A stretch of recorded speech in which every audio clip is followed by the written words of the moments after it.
ভাবি শুনি কি পাইছে কোৱা কুমাৰৰ হৰণ তন্তৰ ঘৰত দাৰুকাজি তল যায় কুমাৰৰ এই নিৰূপ দেশত জগতে সৃষ্টিময়ী অন্ধকাৰ দেখিছো হে যাদৱ অতিকে অচনা মই কুমাৰৰ সন্ধান ভাবি পাইছোগৈ কুমাৰৰ সন্ধান মই ভাবি পাইছোগৈ কি পাইছা পিতা মোৰ পানৰ পুতলা অনিৰুদ্ধ সন্ধান কি পাইছ পিতা পিতা হে পিতা প্ৰায় দেহত সঞ্জীৱনী শক্তি সঞ্চাৰ কৰা পিতা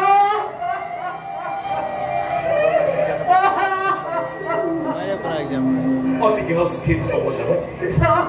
কি কৰিব লাগিব তাকো মই ভাবি স্থিৰ কৰিছো যাদৱপুৰকৈ অৱশ্যেই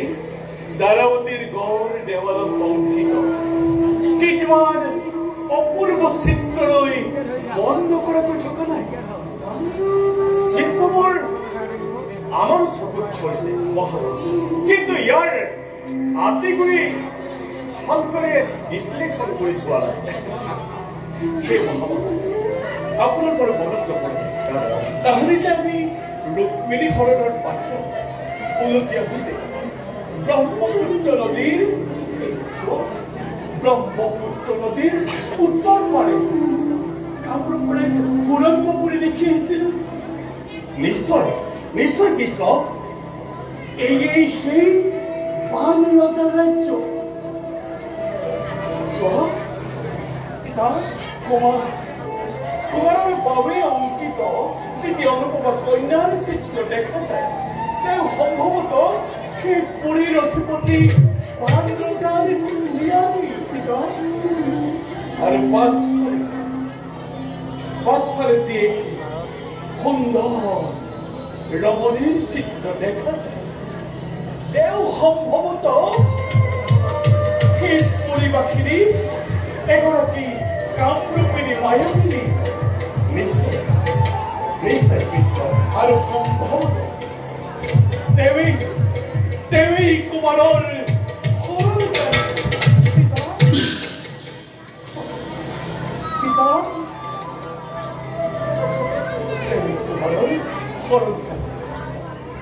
পিতা কত আছে বানপুৰ কত আছে সেই বানাঘুৰ আদেশ কৰা পিতা পতা নদীত নদী আছে মুহূৰ্ততে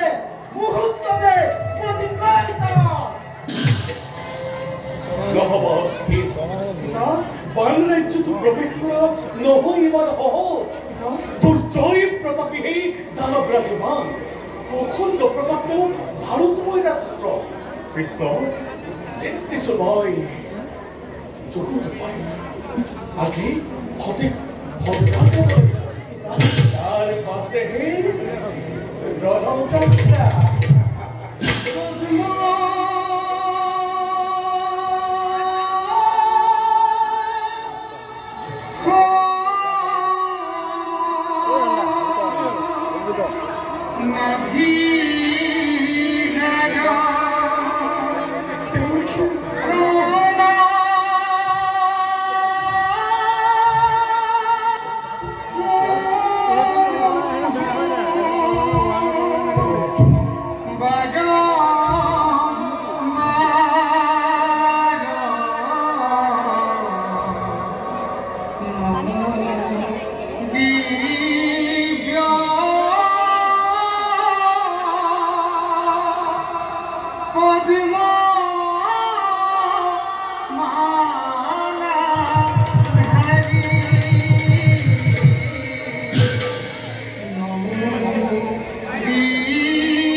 আপোনাৰ আগমন যে উদ্দেশ্যবিহীন নহয় তাক আমি ভাবি জানো আমাৰ আগমনৰ উদ্দেশ্য আপোনাৰ অবিদিত নহয় প্ৰভু কিন্তু প্ৰভু কুমাৰৰ হৰণৰ বাতৰি দিবলৈহে মই যাদৱপুৰৰ কাষে আহিছিলোঁ ক'ত আছে মোৰ বানৰ কুমাৰ ক'ত দেৱৰক্ষী অতি শীঘ্ৰে প্ৰকাশ কৰক দেৱৰক্ষী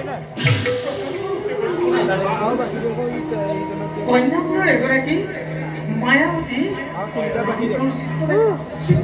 এই চিত্ৰলেখাই মায়াৰ চাকৰিৰে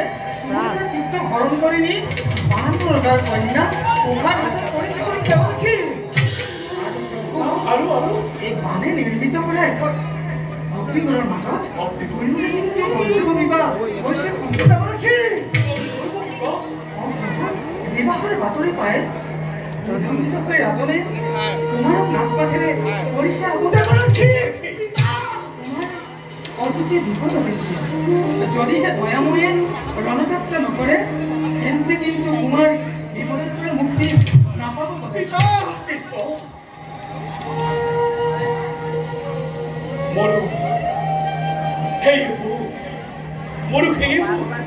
আৰু মুহূৰ্ত মানো সময় নষ্ট কৰিব নোৱাৰা